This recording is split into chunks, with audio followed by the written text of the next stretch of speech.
May lalaki nagpatato sa kanyang noo ng logo ng isang negosyo kapalit ng 100,000 pesos. Pero it's a prank. May nagsabi pa nga na scripted ang kontrobersya. Ano ba talaga ang totoo? April 1, 2024, hinamo ng isang takoyaki kiosk ang kanilang mga Facebook follower. Ang challenge, ipatato ang kanilang logo sa noo. Ang makagagawa raw nito, may instant 100,000 pesos. Crazy!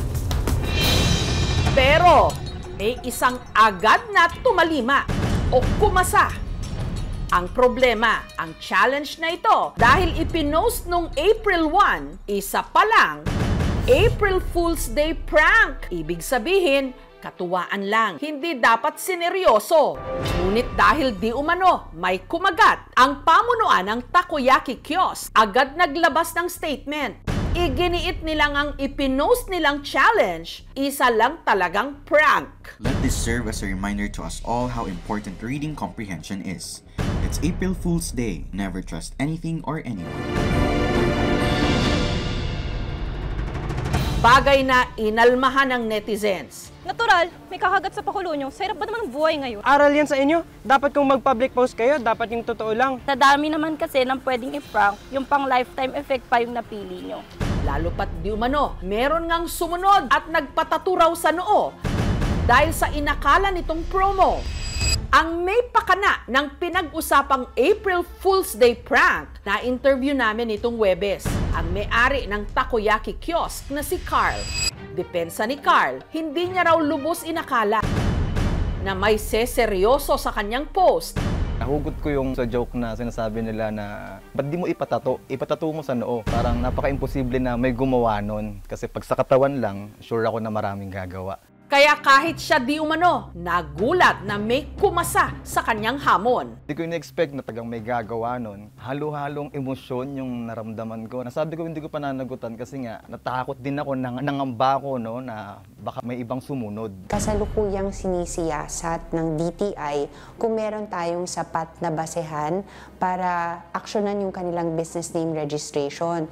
Makikita kasi sa pangyayari na ginamit nila yung business name nila, ginamit nila yung official social media page nila para i-post itong April Fool's prank nila. Kahit na sabihin natin na isa siyang prank, hindi naman natin sinasanction sa DTI na hinahayaan lang natin. Maaaring ma-cancel, ma-revoke, or ma-suspend yung business name registration nila. Samantala, hindi naging madali para sa aming team na matunto ng di umano, tumalima o kumasa sa April Fool's Day prank na si Ramil.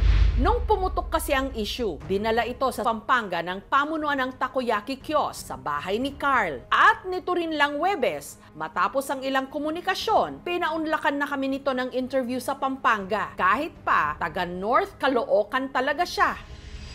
Kwento ni Ramil, di umano, hapon nitong Lunes, April 1, nung nakita niya ang ipinost na challenge ni Carl. Man siya sa timeline ko. Magkapatato doon sa noo, makatanggap ng 100K.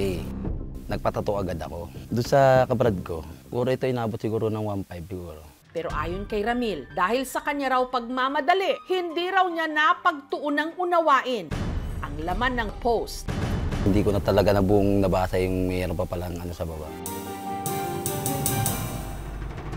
Dati raw fishball vendor si Ramil, hiwalay na sa kanyang misis na siyang umako sa pag-aalaga ng dalawa nilang anak. Ang naiwan sa kanyang puder, ang bunso na si Louie na may Down syndrome. Hindi siya marunong mag-ano sa sarili niya pa eh. Malambing, mapagmahal. Sa akin naman, tanggap na namin yun na gano'n siya kasi ano yan eh, blessing yan eh. Malaking bagay raw sana ang makukuha niyang 100,000 pesos para sa mga gamot ni Louie. Ever since hindi pa siya napapatherapy. Sa private, siguro mga 3,000. Every session lang yun. Kung sa public naman, talaga magtsatsaga kang pumila mula madaling araw. Gusto ko lang mapatherapy siya ng maayos para makapagsalita na siya maayos.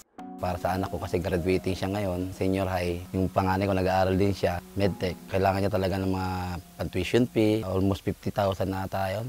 Ano kaya ang kanyang reaksyon nung nalaman niyang prank lang pala ang lahat? Nalungkot, kaya nga ako kinagat yun para doon sa pamilya ko, para makatulong ako.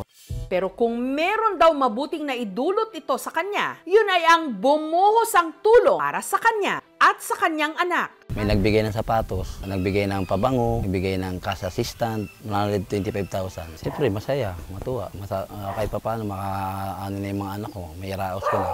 At si Carl, nakipag-ugnayan daw sa kanya. Kinagabihan, tumawag siya sa akin. Pero heto ang nakagugulat. Ibibigay raw kay Ramil ang unang ipinangako sa poster na premyo, 100,000 pesos. Papunta tayo ngayon sa North Caloocan. Punta natin siya, tingnan natin yung sitwasyon niya. Boss! Balita! Nagbigay kami ng konting tulong kay Kuya Ramil. Nag-abot din ako ng pangkabuhayan niya, 100,000. Ikaw na bahala dyan. Salamat, maraming salamat. Laking pasasalamat ko sa tulong niya. Humihingi ako ng sorry sa kanya kung naka-apekto ko sa pamumuhay niya. Sabihin mo na lang ako pagka gusto mo ipa-remove o paano ha? Pero problem solved na nga ba talaga? Yun ang inakala nila.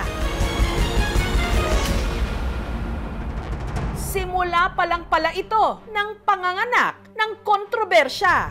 Umiral kasi ang pagka-detective ng ilang netizens. Duda ng ilan ang ipinost na prank ni Carl at ang pagpapatato ni Ramil, di umano, scripted? For the clout only? Merong 7 sasalang dito sa Bagong Silang. Walang iba kundi ang maangas ng mga taga-Bagong Silang. Pasok mga Jong! Pasok! Pasok! Base kasi sa mga naglutangang di umano ebidensya, Pangalan! Ramil Albano! sina Carl at Ramil, matagal na raw magkakilala. Matagal na sila magkakilala. Wala pa siyang tattoo sa noo. Ramil Albano! Si Ramil kasi minsan ang sumalang bilang challenger sa isa sa mga vlog ni Carl. Pero ang sagot nila, Hindi po talaga. Hindi ko po kilala si Tatay Ramil. Totoo po yun na sumali ako dati sa challenge niya. Challenger lang. Hindi po kami talaga magkakilala. pangalawa, kaduda-duda raw na ilang minuto lang matapos i-anunsyo ang challenge, si Ramil nakapag-submit na agad ng kanyang tattoo entry. Sa totoo namang 3:36 PM kayo nag-post ng April Fool's joke nyo. Tapos 4:04 PM, tapos na agad yung tattoo niya at magaling agad. Ay nako. At ang komentong ito, di umano, binura raw sa page. Ang dinilit ko yung mismong post. Baka pag nakita nung na may nag-abot na kami ng tulong, tatakot kami or nangangamba kami, baka may ibang gumaya. Ang bilis gumaling ng tattoo. Sa sobrang pagmamadali niya para gawin yung challenge, nagmadali na siya na tumakbo dun sa artist para gawin yung challenge. Kaya kung mapapansin din natin, siguro hindi rin ganun kapulido yung magkagawa ng tattoo nito. Totoo po ito kasi kahit hawak-hawakan niyo siya, di siya mabubura talaga. Nasabunan agad para mabilis gumaling. Pero posible nga bang hindi magsugat ang tattoo sa noo? Lalo na kung kagagawa lang ito. Nagtanong kami sa lehitimong tattoo artist. Yung nakita ko kasing photos, wala nang bleeding dun sa tattoo, tapos walang masyadong redness surrounding yung tattoo. Kapag ganun kasi I would say na mga more than a week or around a week na yung tattoo.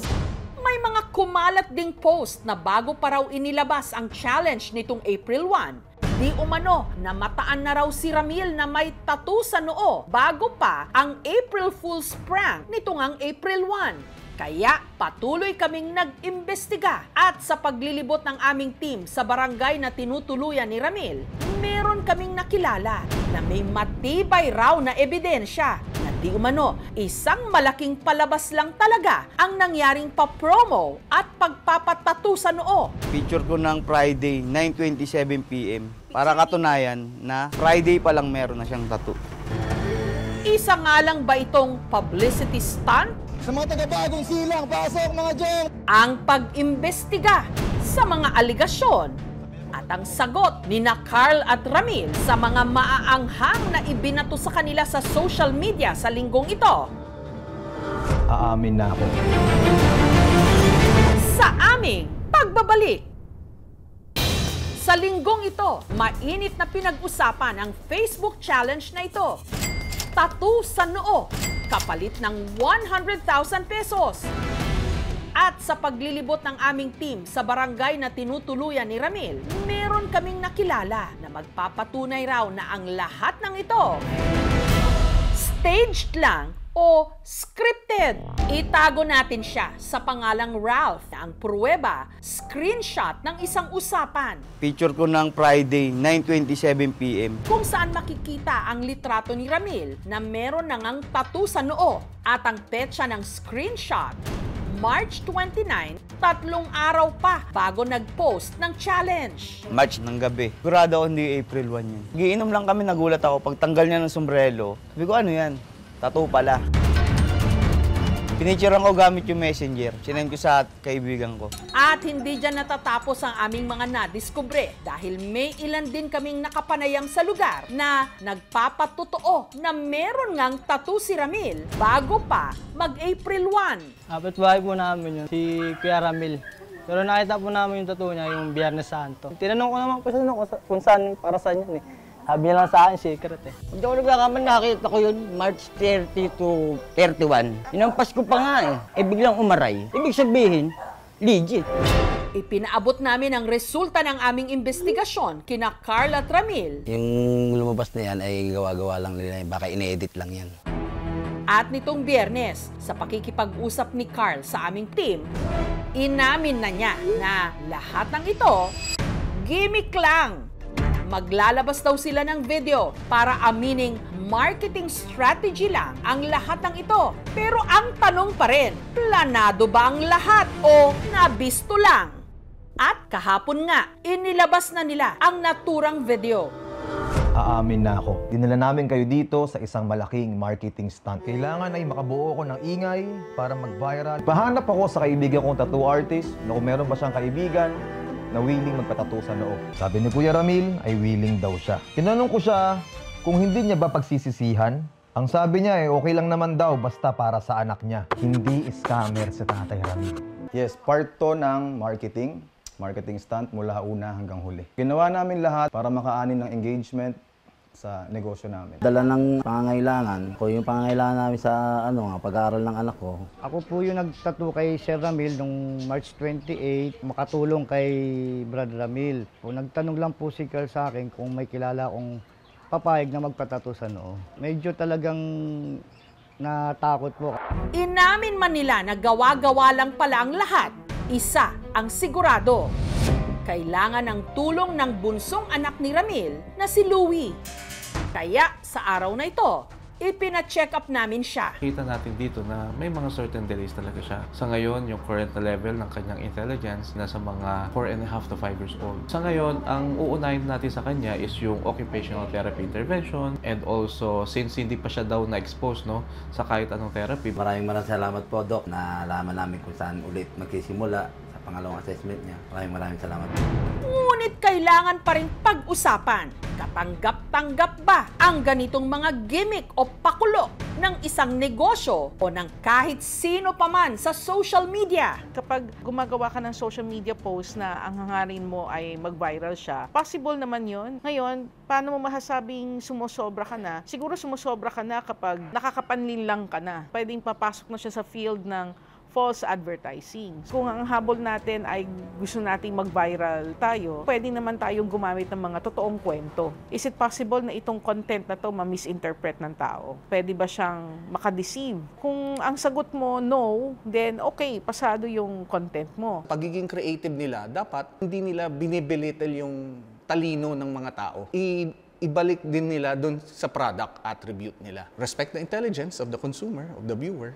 Parehas sila, pwede silang maging liable dun sa crime ng other deceits. Maaari rin silang parehas na maging liable or managot dun sa mga tumulong or mga nagpaabot ng mga pledges. Lahat ng mga nag-pledge dito sa pangyayaring ito, kailangan maibalik sa kanila yung amount na i-pledge nila if ever man na nakapaglabas na sila ng pera.